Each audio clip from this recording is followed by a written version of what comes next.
Good morning.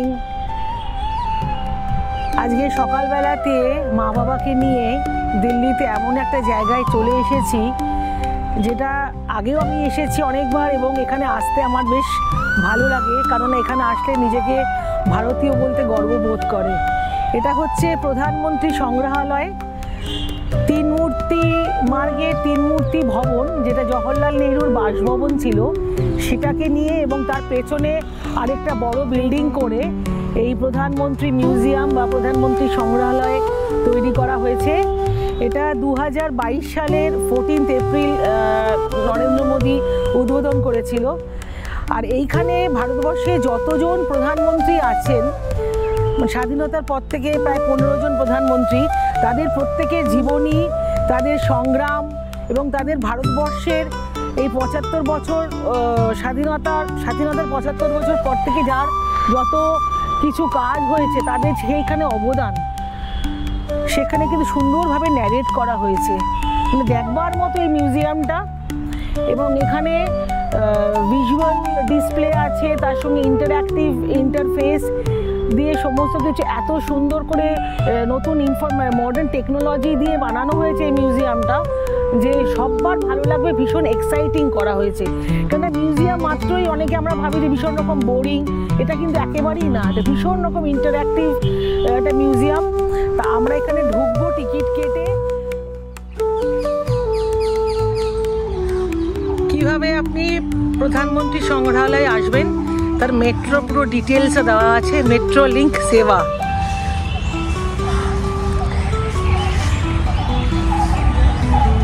এই যে এখানটা হচ্ছে প্রধানমন্ত্রী সংগ্রহালয়, তার নিয়ারেস্ট মেট্রো হচ্ছে উদ্যোগ ভবন, গেট 4 দিয়েও আপনি যেতে পারেন। আরেকটা হচ্ছে সেন্ট্রাল সেক্রেটারিয়েট 3 নম্বর। আর এখানে বাসও আছে, সেন্ট্রাল সেক্রেটারিয়েট থেকে টাইমিং দেওয়া আছে এবং ইলেকট্রিক বাসেস 10 টাকা করে এখানে কন্টিনিউয়াসলি বাস দেখতে পাচ্ছি। সুতরাং কোনো অসুবিধা নেই, আপনি যদি দিল্লি ঘুরতে আসেন যে কোনো একটা মেট্রো থেকে উঠে এখানে উদ্যোগ ভবন কিংবা সেন্ট্রাল সেক্রেটারিয়েটের গেট 3-তে দিয়ে বেরোতে হবে, কিংবা উদ্যোগ ভবনের গেট 4 দিয়ে বেরোতে হবে। বেরিয়ে এখানে আপনি আসতে পারবেন। এখান থেকে বাস ছাড়ে 10 টাকা করে আপনাকে এখানে ড্রপ করে দেবে প্রধানমন্ত্রী সংগ্রহালয়ে। আর হাঁটতে হাঁটতে চলে এসেছি এখন টিকিট কাউন্টারে। এখানে টিকিটে কিন্তু অনেকগুলো ভ্যারাইটি আছে। আর একটু বলে রাখি যে প্রধানমন্ত্রী সংগ্রহালয় কিন্তু মানডে ক্লোজ থাকে, এটা টিউসডে থেকে সানডে অবধি ওপেন আছে। আর এখানে অ্যাডাল্টসদের হচ্ছে 50 টাকা করে উইকডেজে আসলে, আর ছুটির দিনে আসলে 100 টাকা।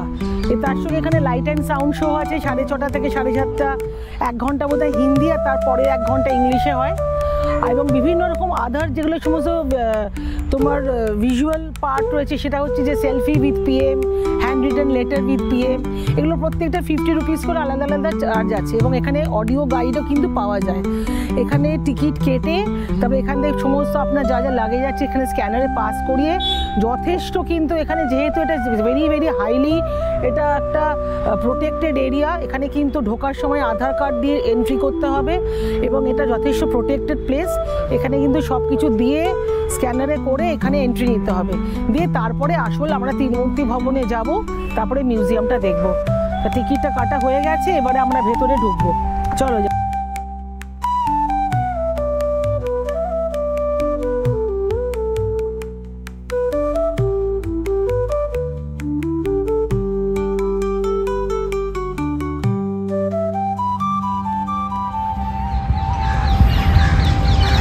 চলো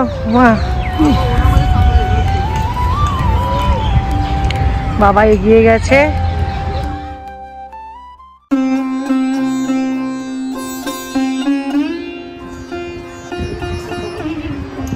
এই নিয়ে আমার 3rd টাইম আমি আসছি এই প্রধানমন্ত্রী সংগ্রহালয়ে।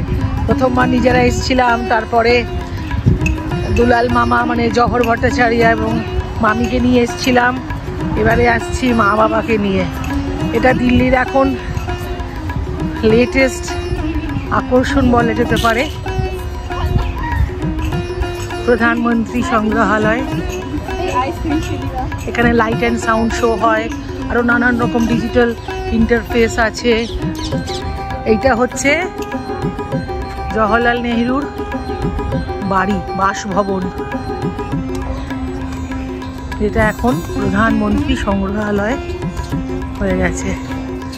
আধার কার্ড দেখিয়ে ভেতরে গাড়ি নিয়ে এন্ট্রি করা যায়, ওখানে পার্কিং। তোমার এটা কতবার? Third time. আর আগেবার দুবার এসেছিলে, কেমন লাগছিল কিছু বলো? অসাধারণ মানিয়েছে। প্রধানমন্ত্রী সংগ্রহালয় শুধু একজন প্রধানমন্ত্রী কেন্দ্রিক ছিল, এখন সমস্ত প্রধানমন্ত্রীদের সে নেহেরুর বাসভূমিতে সমস্ত ভারতবর্ষের প্রধানমন্ত্রীদের ব্যাপারে জানার সমস্ত ব্যবস্থা এখানে করা হয়েছে। পুঙ্খানুপুঙ্খভাবে ইতিহাসকে তুলে ধরা হয়েছে। কনস্টিটিউশন রাখা আছে, সেটা বলো। হ্যাঁ, কনস্টিটিউশন রাখা আছে এবং সমস্ত সব ভাষায় রাখা আছে, মানে ভাষায়। হ্যাঁ, ভারতবর্ষকে জানতে গেলে সেই কনস্টিটিউশন, তার প্রিয়াম্বল, তার প্রতিটি চ্যাপ্টার কি করে তা তৈরি হয়েছে, সামগ্রিকভাবে তার সম্পূর্ণ জ্ঞান পেতে গেলে এখানে আসার প্রয়োজন, এবং প্রতিটি ভারতীয়র আমার মনে হয় এখানে আসা। সত্যি কথা, একদম।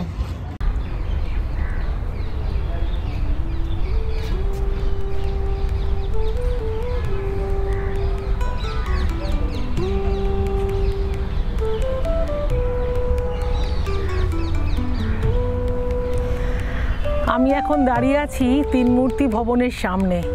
দেখতে পাচ্ছেন আমার পেছনে তিন মূর্তি ভবন, এটা এবং পেছনের আরেকটা বিল্ডিং নিয়ে তৈরি করা হয়েছে এই প্রধানমন্ত্রী সংগ্রহালয়। আর এই তিন মূর্তি ভবনের দোতলাটা, মানে ফার্স্ট ফ্লোরটা হচ্ছে জওহরলাল নেহরুর বাসভবন ছিল। এখানে 16 বছর উনি ছিলেন, মৃত্যুর দিন অবধি।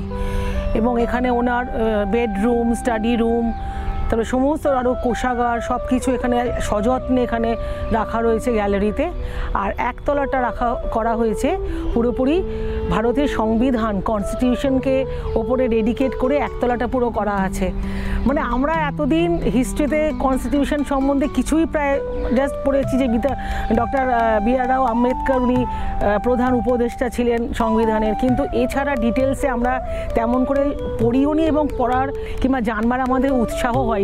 কিন্তু এখানে যখন এসেছিলাম তখন দেখেছিলাম যে এত সুন্দর করে এখানে ডিটেলস বলা আছে এবং এত সুন্দর ইন্টারঅ্যাক্টিভ ইন্টারফেস রয়েছে, সত্যি কথা বলতে জানতে ইচ্ছে করে।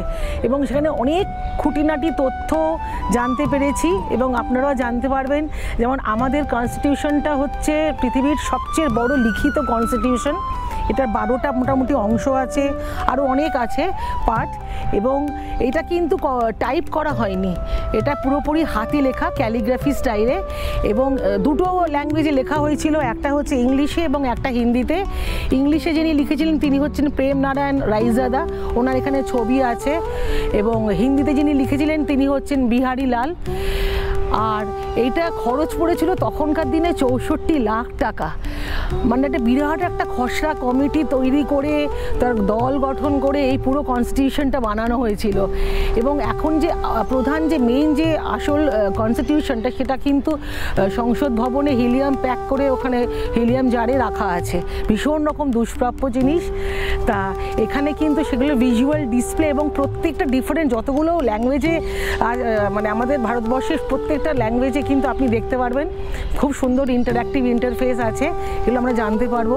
আর ভীষণ সবচেয়ে এই প্রধানমন্ত্রী সংগ্রহালয়ের সবচেয়ে ভালো জিনিস হচ্ছে এটা ভীষণ রকম ইউজার ফ্রেন্ডলি।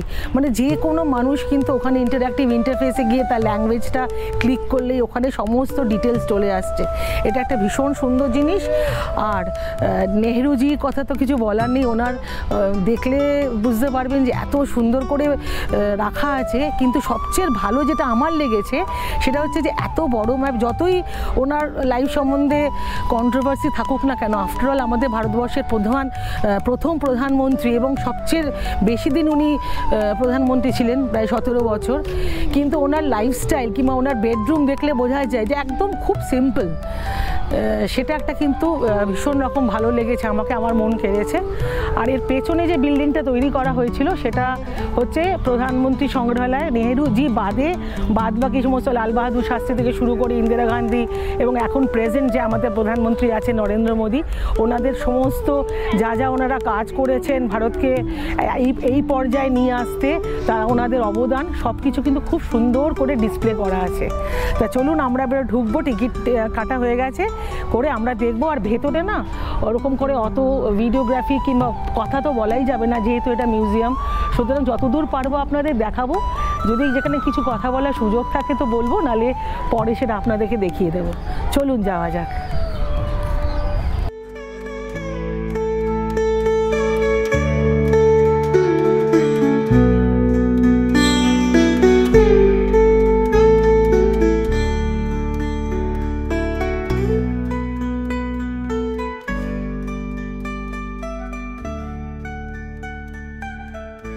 ভেতরে ঢুকতেই প্রথম যেটা নজর কাড়ে সেটা হচ্ছে ভীষণ সুন্দর একটা মডেল এই প্রধানমন্ত্রী সংগ্রহালয়ের।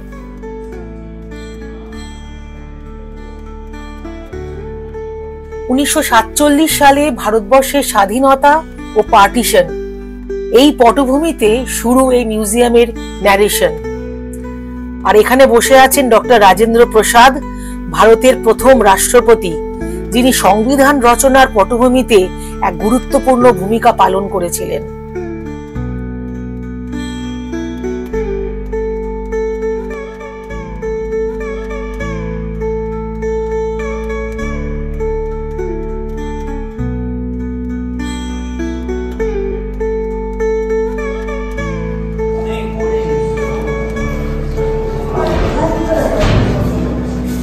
মা এখনই কি পা ব্যথা করছে নাকি? আমরা তো দোতলায় তো উঠতেই হবে, ওটা তো নেহেরুর বাড়ি ছিল, ঘর আছে, লিফটও আছে।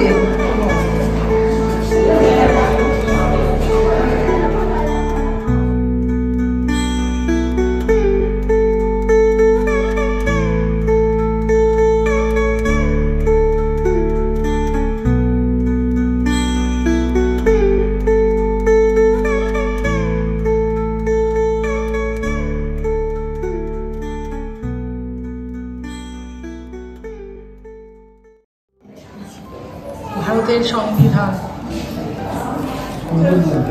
সব ভাষায় আছে। এটা হচ্ছে কনস্টিটিউশনটা।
এই যে দুটো মানুষ বসে আছে এখানে, এরা সমস্ত প্রাক স্বাধীনতা যুগের মানুষ। একজন 1943 আর একজন 1943। একজন 1943 তোমার, আর বাবুর হচ্ছে 1934। এরা এসেছে প্রধানমন্ত্রী সংগ্রহালয় দেখতে। আমার বাবা 91 বছর বয়স, মার 80 বছর, সুস্থ সবল, এখানে এসে দেখছে।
আমরা তিন মূর্তি ভবন থেকে বেরিয়ে এসেছি।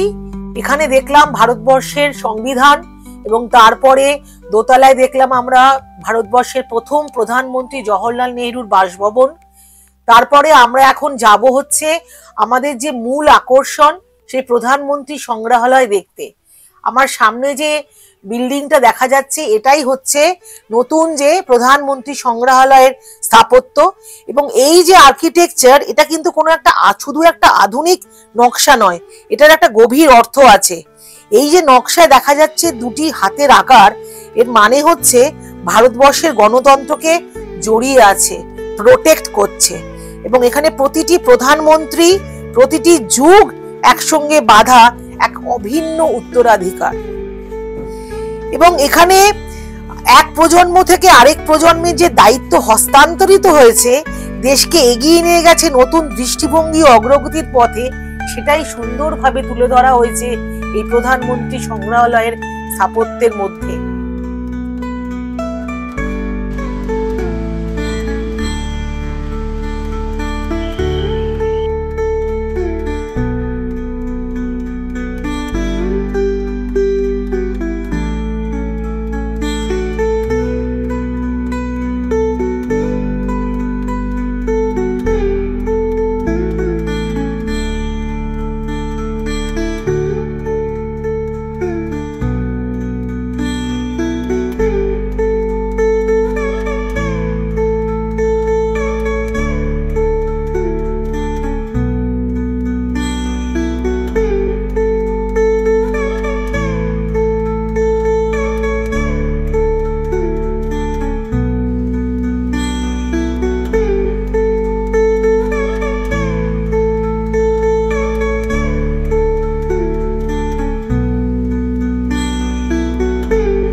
একের পর এক প্রধানমন্ত্রীদের জীবনী, তাদের সংগ্রাম এবং ভারতবর্ষের বুকে তাদের অবদান দেখতে দেখতে মাথা যখন গুলিয়ে যাচ্ছিল, কিছুই মনে রাখতে পারছিলাম না কোন ঘটনা আগে কোন ঘটনা পরে। তখনই এসে পৌঁছলাম এই সরু একটা গ্যালারিতে, যেখানে ভারতবর্ষের উল্লেখযোগ্য সমস্ত ঘটনাবলী 1947 পর থেকে একেবারে ক্রোনোলজিক্যাল অর্ডারে সাজানো রয়েছে।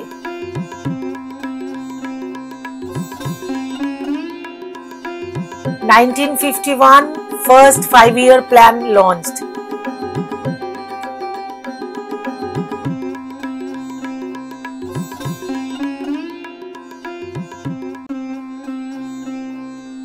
(1952) First Lok Sabha গঠন হলো।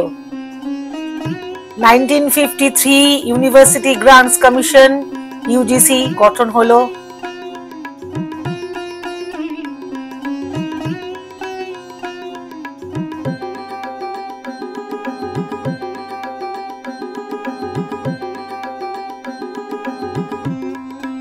1955 India's first digital computer.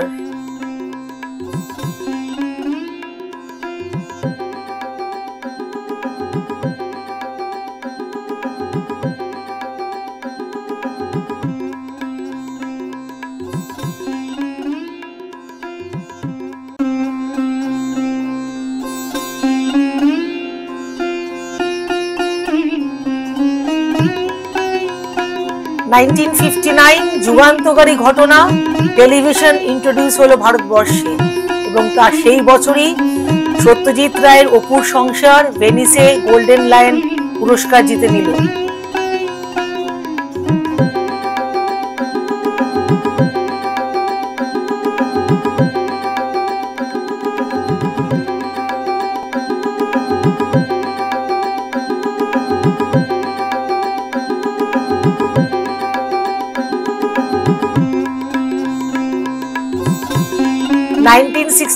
আরেকটা যুগান্তকারী ঘটনা, first Indian institute of management establish হলো কলকাতায়।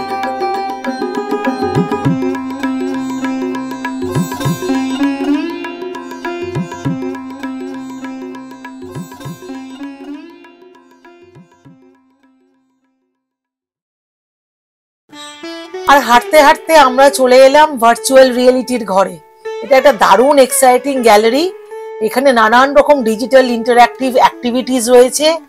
আমার বাবা দুটো হাত দুদিকে করে এই ওয়ালটার সামনে দাঁড়িয়ে পড়েছে, আর এই সামনে স্ক্রিন রয়েছে, সেখানে কিন্তু একটা হিউম্যান চেইন ফর্ম হচ্ছে এবং সেখানে আমার বাবার ছবিটা উঠে যাবে। এরকম নানান রকম সমস্ত আকর্ষণীয় আরো অ্যাক্টিভিটিস রয়েছে, ডিজিটাল অ্যাক্টিভিটিস, যেমন প্রধানমন্ত্রীর সঙ্গে পাশে বসে ছবি তোলা, তারপরে ভার্চুয়াল হেলিকপ্টার রাইড, আরো অনেক কিছু। এসো মা, এসো।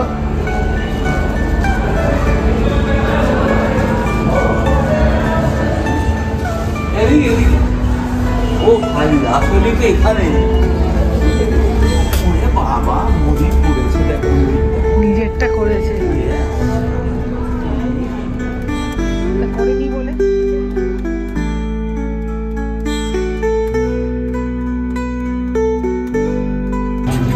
इस विरासत को संभालने का, उसे और सशक्त करने का। Through his visionary leadership, Prime Minister Modi revived India's timeless cultural heritage as a vibrant, unifying force at the heart of national life.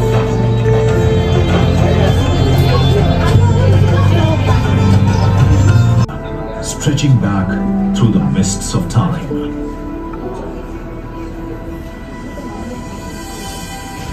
manifesting in time-honored traditions, architectural marvels, languages,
প্রধানমন্ত্রী সংগ্রহালয়ে শুধু ইতিহাসের পাতায় আটকে থাকা কোনো জায়গা নয়, এখানে ভারতের গণতন্ত্র ও নেতৃত্বের গল্প, প্রতিটি প্রধানমন্ত্রীর যাত্রার গল্প আধুনিক প্রযুক্তির ব্যবহারে একেবারে জীবন্ত হয়ে উঠেছে।